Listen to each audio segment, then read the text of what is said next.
ఇది కాకుండా వాణిజ్య పంటలు పండిస్తాం, మార్కెట్ వ్యవస్థ ఎస్టాబ్లిష్ చేస్తాం, ప్రాసెసింగ్ యూనిట్లు పెడతాం. ఫైనల్ గా మీరు చూస్తే ఇక్కడ ఒక మార్కెట్ యార్డ్ కావాలన్నారు.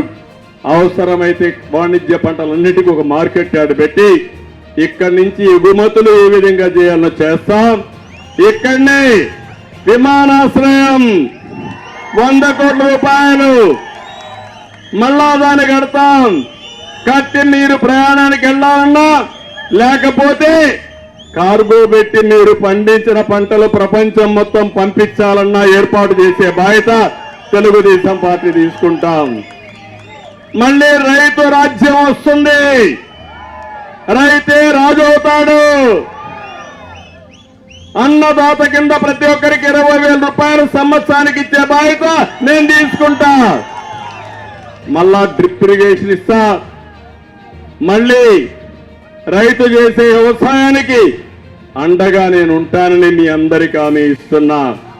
ఇంకో పక్క బండపల్లి 66, 64 పెద్దూరు, రాళ్ల బదుగూరు, కోనేరు కుప్పం ప్రాంతాల్లో ఎక్కువ గ్రనైట్ ఉంది. నిన్న మొన్న అడుగుతున్నారు, ఒక ఆయన ఒక సజెషన్ ఇచ్చాడు. ఏదైనా కానీ ఈ గ్రనైట్ అంతా హిస్టారికల్ గా మాన్యుమెంట్స్ అన్ని మంచి ఆర్కిటెక్చర్ను తయారు చేసి కళలుండే వ్యక్తులు మన కుప్పంలో ఉన్నారని, దీనికి కానీ మంచి సైట్ ఇస్తే అక్కడనే తయారు చేసి మార్కెట్ చేసుకుంటారని ఇప్పుడు అన్నారు. నేను ఒకటే చెప్తున్నా, దొంగలిచ్చిన దొంగల యొక్క లెక్కలు కక్కిస్తా. వీళ్ళు ఏం చేయాలో మళ్ళా రికవర్ చేపిస్తా.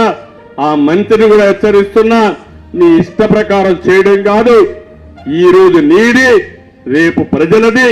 ఆ ప్రజా ప్రభుత్వంలో నిన్ను శిక్షించే బాధ్యత తెలుగుదేశం పార్టీ తీసుకుంటామని కూడా చెప్తున్నా. ఇక్కడ ఇది మళ్ళీ గ్రనైట్ కు పూర్వ వైభవం తీసుకొస్తాం. స్థానికంగా ఉండే వాళ్లే పనులు చేసుకుంటూ చేస్తాను. ఇక్కడ ఈ రోజు నేను ఒక స్టేట్మెంట్ చూశాను. జనార్దన్ నాయుడుని ఒక ఆయన పక్క ఉండి ఇక్కడ కూడా ఒక షాప్ ఉంది. ఆయనకు ఒక గ్రనైట్ ఇది ఉంది.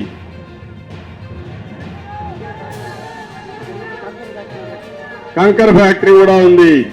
ఆయన చూస్తే ఆయన ఒక స్టేట్మెంట్ ఇచ్చాడు, బెదిరించి పక్కనుండే పలమనేరు ఎమ్మెల్యే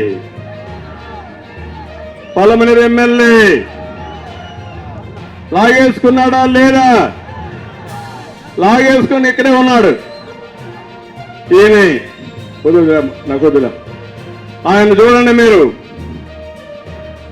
ఆయన బాధ నేను చెప్పుకుంటే పేపర్లో చూశా నేను. ఏం తమ్ముడు, ఆయన ఆస్తి కొట్టేయడం తప్ప రైటా? ఒప్పుకుంటారా మీరు? రేపు మీ ఆస్తి కూడా మరి కొట్టేసి ఏమవుతారు మీరు? కడాన కొట్టేసి వాళ్లే చేసుకుని కరెంటు బిల్లుని పంపించారు. గొప్ప కదా తమ్ముడు. అంటే నేను అడుగుతున్నా ముఖ్యమంత్రిని, నువ్వు పెద్ద గొప్పలు చెప్తున్నావు కదా, నీ పక్క ఎమ్మెల్యే ఇక్కడే ఉన్నాడు, నేను సాక్ష్యం చెప్పా, టికెట్ ఇవ్వకుండా మాని 200 కోట్లు సంపాదించాడు ఈ గ్రెనైట్ లాగేసుకుని. ఇప్పుడు నేను అడుగుతున్నా, గొప్పగా మాట్లాడుతున్నావు కదా, నీ మంత్రి కొన్ని 100,000 కోట్ల రూపాయలు దోచేశాడు. ఏ పెద్దలో ఏ రేటో తెలియదు.